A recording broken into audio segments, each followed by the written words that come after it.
Hello everyone! Welcome back to my channel. For today's video ay iinom tayo ng coconut water. At yan na nga, Fuko ang brand niya guys. Ayan, napakalamig nito kasi ilang araw na sa freezer.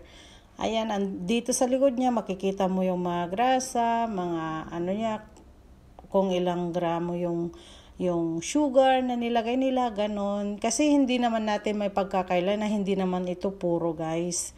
Hindi compare sa yung nakalagay sa buko talaga na buo. At yan, buksan na natin at nang matikman na ang malamig na coconut water. Alam nyo ba guys, mas maganda ito na inumin natin kaysa sa mga iba't ibang klase ng soda. Kasi yun, makakapagbigay pa ng sakit sa ating katawan. Pero ito, makakatulong pa sa yung magandang pag-ihi mo, maglilinis pa ng kidney mo. Yan, makakatulong sa paglinis ng kidney, ganon.